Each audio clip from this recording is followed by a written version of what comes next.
Welcome to What's Your Fantasy? Well, we'll settle down now, not that kind of fantasy. We're talking fantasy football.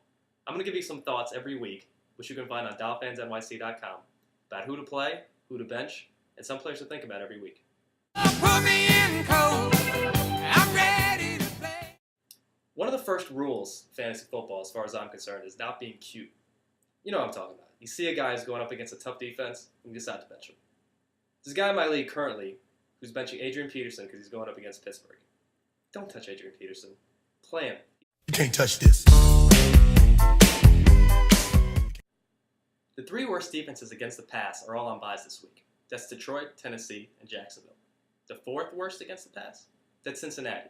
Make sure you have Jay Cutler in your lineup. Another player to make sure you have in your lineup this week is Larry Johnson. He's going up against San Diego, who are giving up a ton of points to opposing running backs. He's probably number 3 running back, and he was actually cut in one of my leagues, but this is the week that if you're going to play him, make sure you have him in there. The Carolina Panthers are going up against the Buffalo Bills. The Buffalo Bills are giving up the most points to opposing running backs. You're definitely going to have D'Angelo Williams in your lineup, but if you're stuck for a number 2 running back, you could do a lot worse than Jonathan Stewart. The Colts are playing St. Louis this week, and of course, anyone that plays against St. Louis needs to be started. Obviously, Peyton Manning, Reggie Wayne, Dallas Clark, those players are already in your lineup. But make sure you have guys like Austin Collie and Donald Brown this week. Finally, Anquan Boldin is questionable this week and will be a game-time decision. Make sure you have Steve Breston in your lineup regardless and pick him up if he's available in your league. Even if Boldin plays, he won't be at 100%, and Breston is already receiving a ton of targets from Kurt Warner. This will definitely be the week to play him. Now that we've got the good news out of the way, let's talk about the players who you need to bench. Now, if you have no other options, I'm not saying you have to bench these guys, but if you have someone with a better matchup, I say play him. Kurt Warner. He's going up against the Giants, and while Drew Brees had a huge game against that Giants defense, Kurt Warner is no Drew Brees. Tony Romo is going up against Atlanta.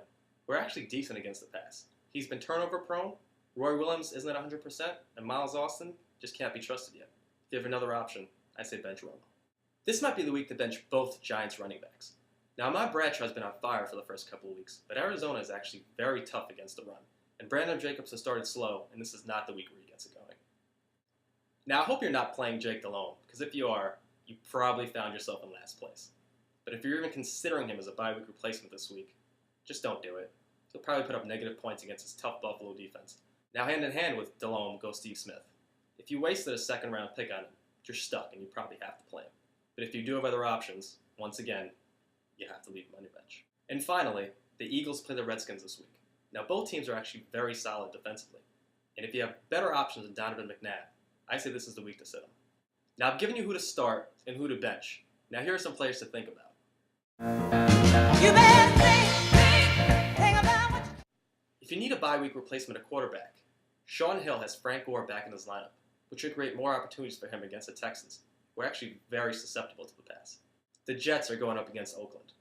Now, Oakland's actually very tough against the pass, but against the run, we've seen teams demolish them, mainly the Giants. So if you need a number 2 running back, Leon Washington might be your man. I told you earlier that Larry Johnson has a great matchup against San Diego. But if you're looking for a deeper sleeper, hey, that rhymed. Jamal Charles, Larry Johnson's backup, could also find himself with a very solid game against San Diego.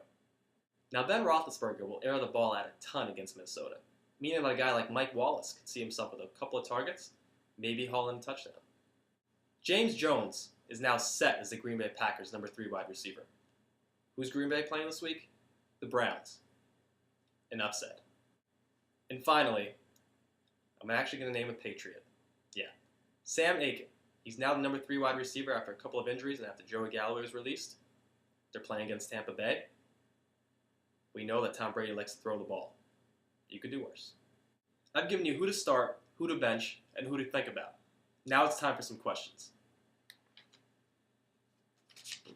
There it is. Dear Alex, I have Steve Smith, who scored a big fat 0 and has brought my team down a lot. My boyfriend thinks I'm crazy for wanting to bench him for Donnie Avery. At this point, my grandmother could get more points than him. What do you think? I say you start your grandmother. Well, that's it for this week. I'm Alex for DolfansNYC. Make sure to check us out on DolfansNYC.com. If you have any questions, send them to DolfansNYC@gmail.com. And if you find yourself in the New York area, stop by at 3rd and Long on 35th Street and 3rd Avenue for all the Miami Dolphins games. Until next week, what's your fantasy? And go Dolphins.